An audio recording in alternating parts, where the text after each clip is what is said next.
திருமணமாகி ஓராண்டே ஆன கர்ப்பிணி பெண் மர்ம மரணம்.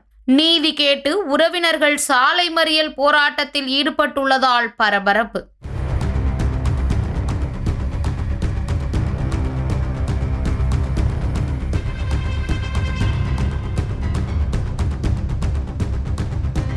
சிவகங்கை அருகே திருமணமாகி ஓராண்டே ஆன கர்ப்பிணி பெண் தூக்கிட்டு உயிரிழந்த நிலையில் அவரை வரதட்சணை கொடுமை செய்து கொன்று தூக்கில் தொங்கவிட்டதாக பெற்றோர் புகார் தெரிவித்து சாலை மறியல் போராட்டத்தில் ஈடுபட்டனர். ராமநாதபுரம் மாவட்டம் பரமக்குடி அருகே உள்ள மேலாயக்குடி கிராமத்தை சேர்ந்தவர்கள் அருணகிரி மலர்கொடி தம்பதியினர். இவர்களது மூன்றாவது மகள் தனலட்சுமி நர்சிங் முடித்துள்ளார். இவருக்கு சிவகங்கை அருகே உள்ள பாகனேரி கிராமத்தை சேர்ந்த கண்ணன் பஞ்சவர்ணம் தம்பதியினரின் மகன் பாலசுப்ரமணியன் என்பவருடன் கடந்த ஓராண்டிற்கு முன்பு திருமணம் நடந்துள்ளது. தற்போது தனலட்சுமி 4 மாத கர்ப்பிணியாக உள்ள நிலையில் கணவர் பாலசுப்ரமணியன், அவரது தாயார் பஞ்சவர்ணம் மற்றும் குடும்பத்தினர் அவரிடம் வரதட்சணை கேட்டு தொடர்ந்து கொடுமைப்படுத்தி வந்ததாக கூறப்படுகிறது. இந்நிலையில் நேற்று அப்பெண் பாகனேரியில் உள்ள கணவர் வீட்டில் மர்மமான முறையில் தூக்கில் தொங்கிய நிலையில் கண்டெடுக்கப்பட்டார். இதனைத் தொடர்ந்து அவரது உடல் மீட்கப்பட்டு சிவகங்கை அரசு மருத்துவக் கல்லூரி மருத்துவமனையில் பிரேத பரிசோதனைக்காக அனுப்பப்பட்டுள்ளது. பெண்ணின் கழுத்தில் காயங்கள் இருப்பதாகவும்